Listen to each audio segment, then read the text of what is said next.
NHL Insider David Pagnotta has recently spoken out about the Calgary Flames and all of their trade rumors. Now, amidst an incoming rebuild, he has revealed the truth about the Nazem Kadri trade rumors and kind of some of Kadri's feelings about the team's plans for the future. We're going to break it all down, but first, I want to welcome you to Flames Digest. I am Mark Griffith. If you're new around here and you love the Flames, make sure you subscribe so you can stay up to date on all the latest news, updates, reports, and rumors revolving around your Calgary Flames. We would love to welcome you to the Flames Digest family. Lots of love going on around here, but let's dive straight in and talk about how Kadri is willing to waive. Yes, Big Naz, however you want to say it. He is willing to waive his no movement clause in order to go to maybe a better situation. Now, it was, originally reported when he first signed that he was coming to a contending team, was happy to be here.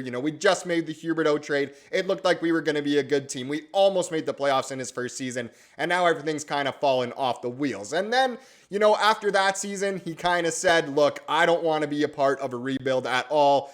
Trade me away, please, sort of thing. But then after his most recent season, the most recent season we had, he was actually really, really good, made the Flames better. And then he said, you know what, I chose to be in Calgary and maybe would be here for a rebuild, but now we have a new update and it's not exactly great. So let's dive into this article here.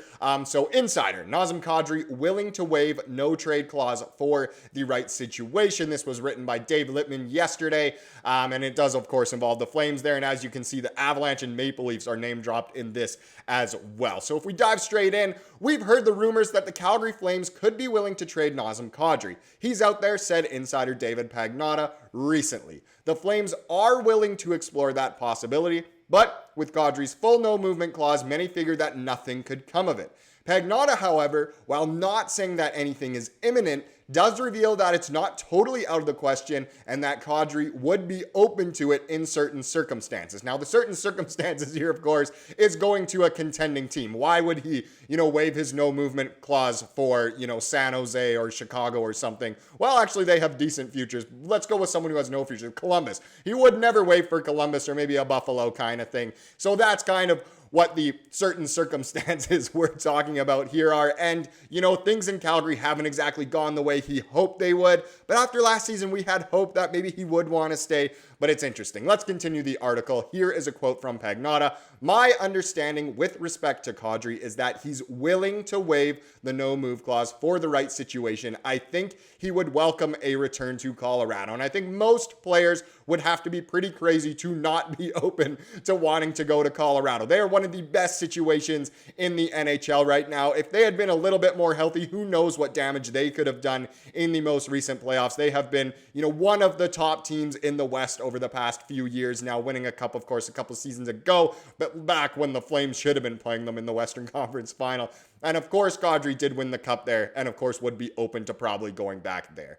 An interesting tidbit to be sure, Kadri, of course, chose to leave the Avalanche in free agency in the summer of 2022, fresh off playing a key role in helping the Avs to their third Stanley Cup championship. He signed a 7-year, $49 million deal with the Flames that still has 5 years to run on that $7 million cap hit. So Kadri comes with a big contract if he were to get traded. And Kadri, it's one of those interesting ones. He easily could fit into the plans for the future. And over those next 5 years, who knows? Maybe the Flames could be contenders within those 5 years. And he definitely could be part of the future. But at the same time, he does have a big contract. He's got a long contract. Maybe that doesn't fit into the plans for the future, and we could trade it away. Now, with a contract that big to go to a contending team, we would almost certainly have to retain some salary, which shouldn't be a problem over the next few years. The salary cap just keeps going up every season, and the Flames have the most cap space in the NHL as it stands as of right now. So they could definitely afford that, but we'd want something huge back, of course. But I think most people at this point might be open to keeping Kadri, and that these trade rumors are maybe just a little bit crazy. But let's continue the article here.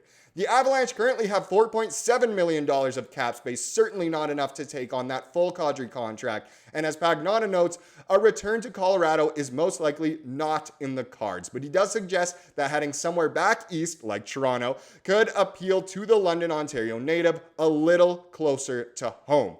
The Flames are in some sort of purgatory state currently, willing to listen on everything, and we cover literally everything when it comes to trade rumors here. But with many wondering whether this is a full-on rebuild or more a minor retooling, I think we can accept that this is a rebuild at this point. A trade of Kadri would certainly be indicative of a tear-it-down type of situation, so we will keep an eye on what general manager Craig Conroy does next.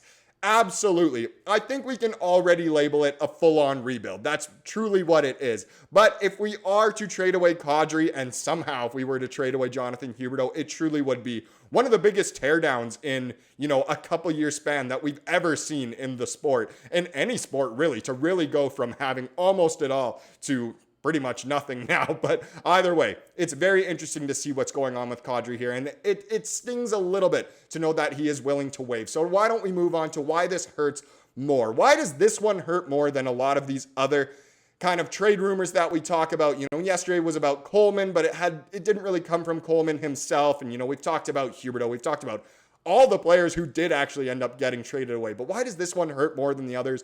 Well, not too long ago, so this was back in April, this article came out from the Calgary Herald. After a great 2023-24 season, Nazem Kadri's commitment to Calgary is huge for the Flames.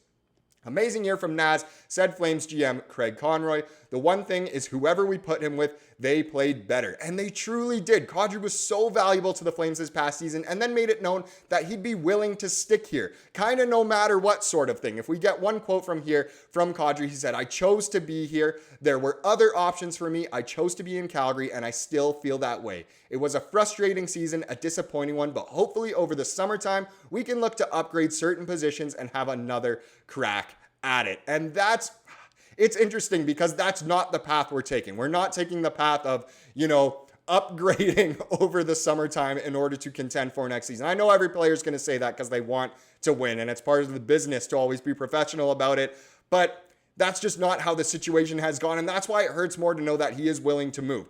Are we, shocked by it? Of course not. It's totally valid if he wants to get out of here. He signed here thinking that the Flames were going to be a very competitive team because the summer that he signed, the Flames had just gone to the second round of the playoffs. They just won the Pacific Division, and it just really hasn't gone to plan, and it's not his fault at all. So we do understand, but at the same time, it does, of course, sting because it was known that he wanted to be here. Now it's kind of, some people are talking about Kadri for captaincy. I think it's Weegar to lose at this point, but either way, I think most Flames fans would be happy to keep him. Some would be happy to see him leave. Either way, no matter what happens, I think we'll understand. But this one's interesting here. Let me know down below what you think about Nazem Kadri potentially leaving the Flames via a trade. Now let's wrap up this video with the comment of the day, as we love to do. And this one has to do with yesterday's video about, well, it was about Blake Coleman potentially to Buffalo of all places, and of course Martin Necas as well. But I liked this comment, kept it short and sweet, from Doug. And Doug said, "Leave Coleman alone. He and his family are really good for the entire Flames organization." Yes, it's so uplifting to always see his wife and daughters in the crowd, always, saying hi to their dad before the game during the warm-ups. And it's just, he really is a great guy. He's made it known that he's willing to be here. And to Buffalo of all places, I think that would be absolutely crazy, but you never know. We've seen crazier things happen. I like this. Coleman is so valuable. I think over 90% of the Sea of Red would love to see him remain a Flame throughout the rest of his contract, or at least up until that last year. Thank you so much for watching this video. Please subscribe to like what you saw here today, and have a wonderful rest of your day.